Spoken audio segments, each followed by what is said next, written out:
Remember back in the 50s and 60s when the amount of red meat we ate was a status symbol? Beef was the biggie, of course. The more of that we could afford, the richer we were.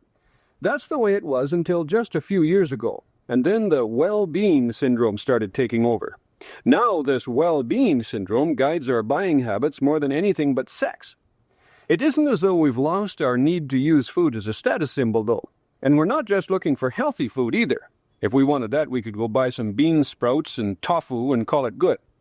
No, to make it into the status symbol bracket, food has to provide a sensual experience. It's all tied up with lifestyle and yuppieism, and for real satisfaction, status food has to not only be healthy, but practically give us a salivary orgasm. To get this wonderful combination of well-being and sensuality, we started switching from red meats like beef and pork to chicken and fish, which we assume has less fat and is healthier. At first, the red meat people thought they'd just wait out this little glitch in our fickle palates, but recently they've decided the well-being syndrome is here to stay.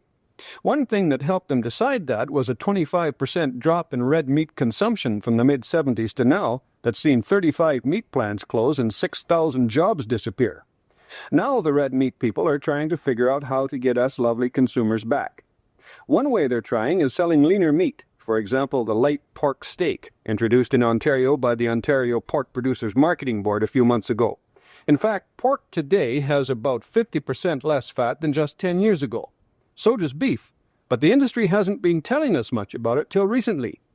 Now the beef people have those slick ads with trendy young Jack Sprat trying to get us to eat beef and be trendy too. The pork people use aerobic dancers to give us the same message.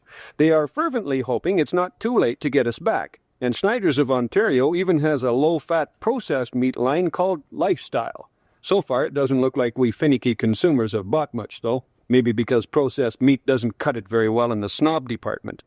So the struggle goes on. Meanwhile, the chicken and fish people are celebrating, especially the fish industry. In the last 15 years, our per capita fish consumption has gone up almost 30%. Mind you, it's still only 14 pounds per capita and well below beef. But in the $45 billion Canadian food business, every pound increase in per capita consumption is worth a lot of money. If things continue the way they are, we'll eat even more fish, especially since researchers in the U.S. have discovered a chemical in fresh fish called omega-3 that can reduce circulatory problems by 50%. That doesn't mean the Canadian fish industry can relax, though. Remember that crying yuppie need for the sensuous taste experience? Well, the Americans have it too. And Canadian cod or haddock doesn't always fill the bill. Without a lot of promotion explaining how sexy and snobbish Canadian fish is, our fishermen could start losing market to those exotic tropical species like orange ruffy, red snapper, and triggerfish. Who knows how the whole thing will end? Maybe the red meat industry will come back with lean, instant Chateaubriand that will impress our friends and make us skinnier the more we eat, and we'll all be beef gluttons again. Whatever happens, though, everybody in the meat industry now realizes the well-being syndrome is real. It may have started with those hippie bean sprout gobblers in the 60s, but now most of us want fresh, natural, no additives food, and it better be lean and sexy, too. I'm Noel McNaughton.